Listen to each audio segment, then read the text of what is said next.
صباح الخير، صباح الربح والتيسير، اللهم صل على سيدنا محمد. شكرا بزاف للاخوات اللي كيخليو تعليقات طيبه.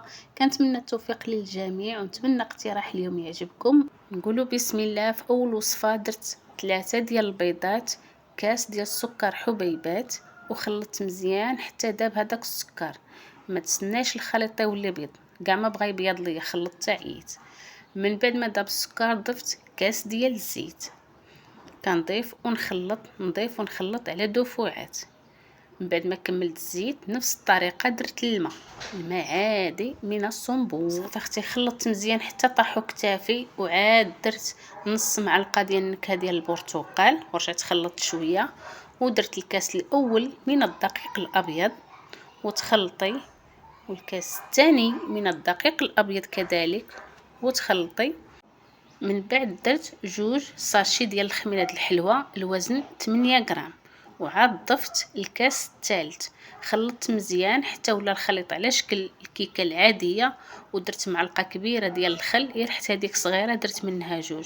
عندي المول دهلته بالزبده، والفران شاعل من قبل. انا كنشعل الفران من التحت ومن الفوق، ولكن كنقص ليه العافيه مزيان من الفوق ومن التحت. وهذه الوصفه الثانيه اللي درت فيها 2 بيضات، كاس لاروب ديال السكر حبيبات. ايوا اختي بقيت كنخلط حتى هبطوا ليا كتافي، وعاد ضفت 2 ساشي ديال الفاني ورجعت خلطت، وضفت كاس لاروب ديال الزيت، وكاس ديال عصير البرتقال، واليد خدامه كتخلط. علبه ديال الياغورت ديال الفاني خليطو مزيان. عاد نضيفوا الكاس الاول ديال السميده ديال البسبوسه، وجوج ساشي ديال الخميره الحلوه، ونغربلوها باش ما يبقاوش لنا الحبيبات. ونضيفوا الكاس الثاني ونص كاس عاوتاني، كاس الثاني ونص كاس عاوتاني. هاد الخليط هز ليا 2 كيسان ونص ديال السميده وجوج خمارات. هنا عندي 2 معالق ديال الكاوكاو مهرمش معاهم معلقه ديال الكوك، وخلطتهم. الخليط خصو يكون هكا سائل حيت السميده كترجع تشرب. صافي وجبت المول اللي غادي ندير فيه، دهنته بالزبده وغبرته بالسميده، وندير هاد العود هكا باش يحيد لي الفقاعات، وغادا ندخلها الفران شاعل من الفوق ومن التحت، والنار مهيله بحال الكيكه باش طيب على خاطرها. كيكه ملي وجدات دهنتها بالكونفيتير ديال المشماش، رشيتها بالكوك وتزيين اختياري.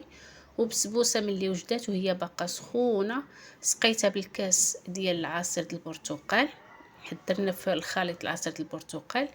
زينتها بشويه ديال الكاوكاو حتى هي مهرمش، دوزتوه في الهاشوار، حمرته دوزته في الهاشوار وقطعتها هكا على شكل مربعات وخليتها ترتاح. وكان هذا هو الشكل النهائي ديال البسبوسه ديالنا وديال الكيكه.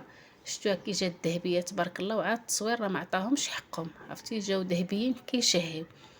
نتمنى اقتراح اليوم يعجبكم وتجربوها، راه غادا تجي زوينه.